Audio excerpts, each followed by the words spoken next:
Halo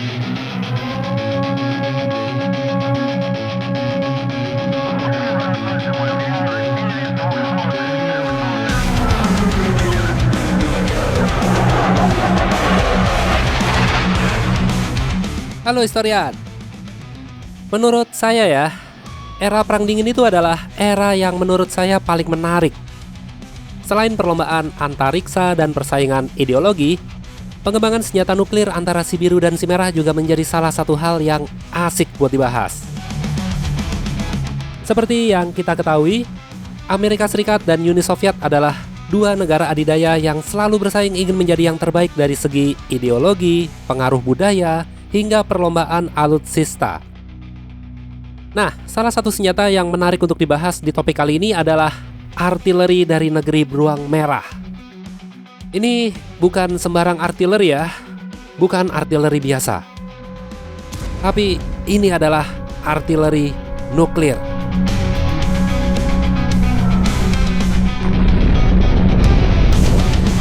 Monster seberat 55 ton dengan laras sepanjang 20 meter.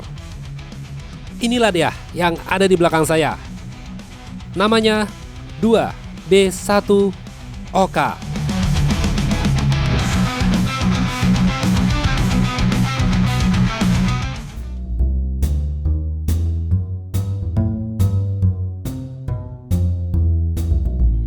Oke.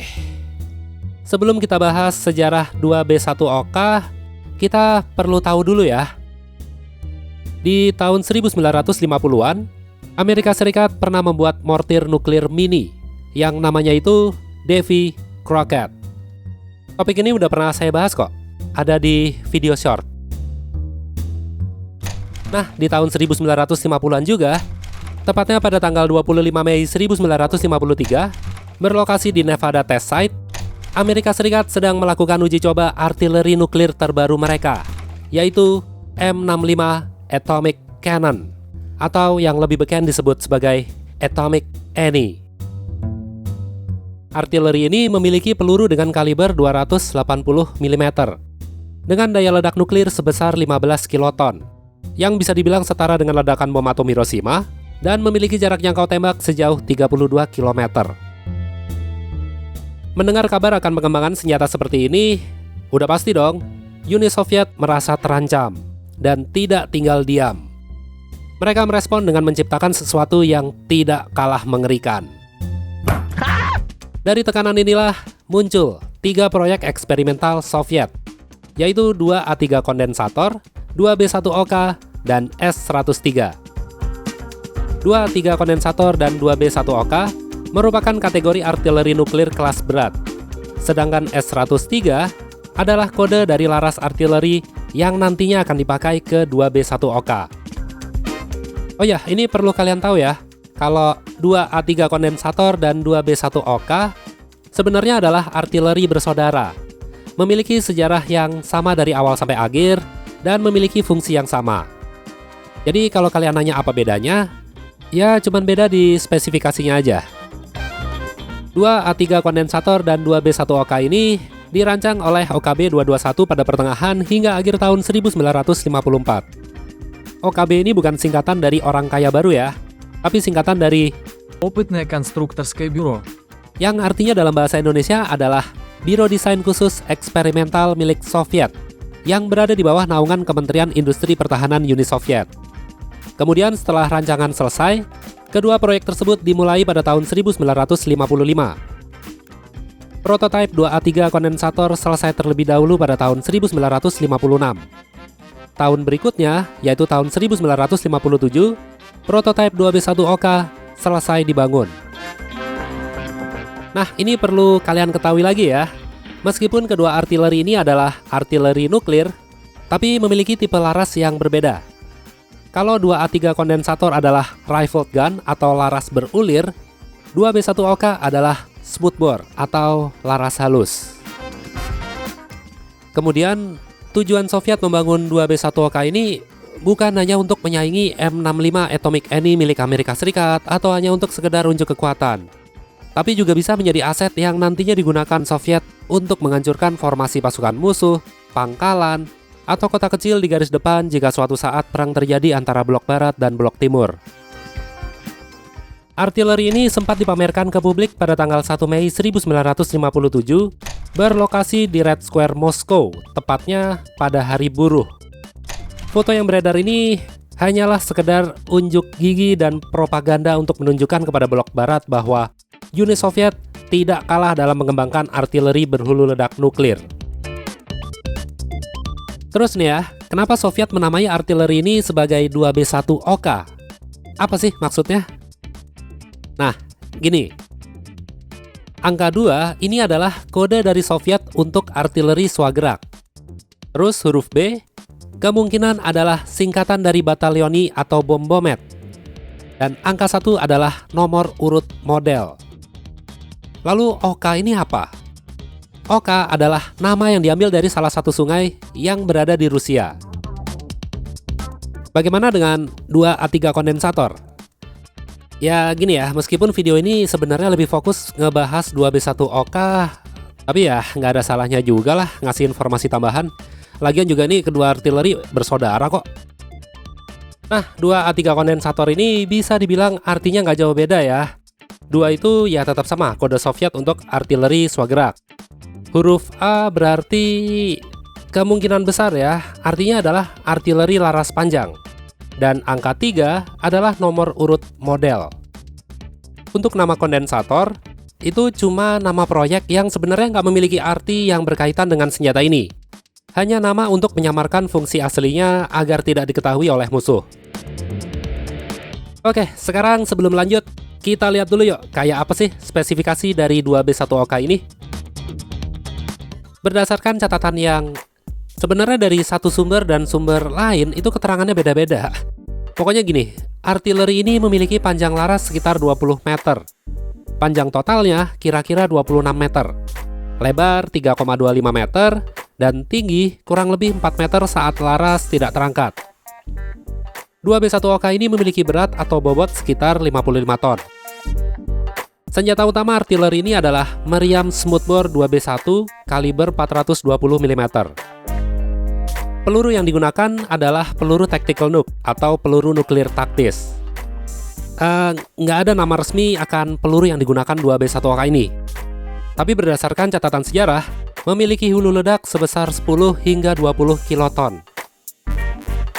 Sebenarnya nih, soal seberapa kuat hulu ledak yang nantinya akan digunakan oleh 2B1OK ini sangat dirahasiakan oleh militer Soviet. Jadi angka yang saya berikan tadi hanyalah angka kisaran atau dugaan berdasarkan analisis militer. Nggak bisa jadi patokan. Oh ya, perlu kalian ketahui ya, bahwa 2B1OK ini menggunakan sesis dari tank T-10 yang telah dimodifikasi. Nah, kalau kita bicara soal ketebalan baja, nggak ada catatan yang valid, karena memang nggak pernah dipublikasikan secara meluas. Yang pasti, namanya artileri swagerak nggak memiliki ketebalan baja yang bagus, karena nggak dirancang untuk bertempur langsung di garis depan. Elevasi meriam ini bisa mencapai sekitar 75 derajat. Namun nggak memiliki pergerakan traversal ya. Jadi, kalau ingin membidik target yang berbeda lokasi, maka harus memutar seluruh badan kendaraan. Terus jarak jangkauan tembak estimasi bisa mencapai 25 km atau lebih. Mesin yang dipakai adalah mesin V12 tenaga diesel 4 tak dengan kekuatan sekitar 780 tenaga kuda.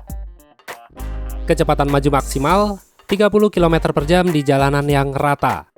Mundurnya 6 km per jam dan bisa menempuh jarak operasional hingga 250 km. Soal jumlah personil yang dibutuhkan untuk mengoperasikan 2B1OK ini nggak sedikit.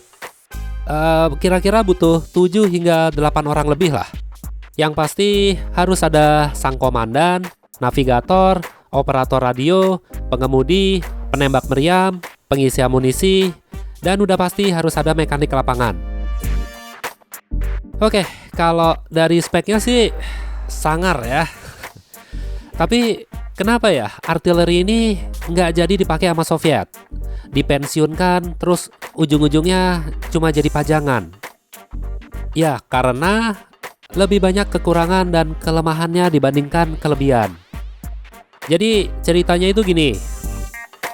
Pada tahun 1958 sampai 1959, saat dilakukan uji coba, 2B1OK ini mendapati hasil yang cukup mengecewakan dan nggak sesuai sama ekspektasi.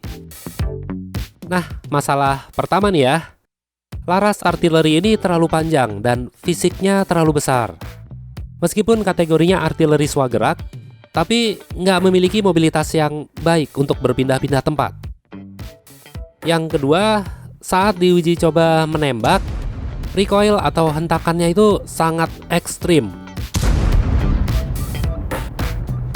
Sistem recoil hidropneumatiknya nggak sanggup menyerap daya hentakan, sehingga membuat kendaraannya itu bisa bergeser, sesinya retak, pokoknya ngerusak mekanisme internalnya itu sendiri. Jadi setiap kali menembak, harus segera diperbaiki. Kemudian masalah yang ketiga, mengisi ulang pelurunya itu makan waktu yang lama. Membutuhkan waktu sekitar 10 menit atau lebih lah. Tapi saya rasa wajar lah, soalnya kaliber pelurunya juga gede, 420 mm. Dan masalah terakhir, di akhir tahun 1950-an adalah era di mana pengembangan rudal balistik mulai masif digunakan.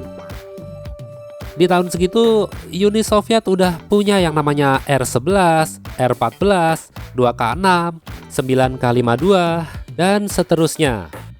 Yang dimana semuanya itu udah dipasangi dengan rudal balistik, bisa dipasangi dengan hulu ledak nuklir, bisa menembak jarak lebih jauh, dan lebih fleksibel digunakan di medan pertempuran. Jadi kesimpulannya adalah, pihak militer Uni Soviet lebih memilih mengembangkan rudal balistik yang bisa diandalkan untuk pertempuran di masa yang akan datang, daripada harus meneruskan membuat artileri yang besar yang sudah ketinggalan zaman. Karena alasan-alasan inilah, maka pada awal tahun 1960-an, Kementerian Pertahanan Uni Soviet secara resmi menghentikan proyek B-21OK beserta saudaranya 2A3 kondensator. Selama ini 2B1OK telah diproduksi sebanyak 4 unit dan hanya ada satu yang tersisa. Satu-satunya itu kini dipajang di Museum Artileri Saint Petersburg. 2B1OK yang semula dirancang untuk menghasilkan kiamat dari larasnya justru hancur oleh kekuatan yang dia ciptakan sendiri. Artileri ini adalah sebuah simbol dan sisa ambisi besar yang akhirnya diam membisu, tidak lagi bergerak.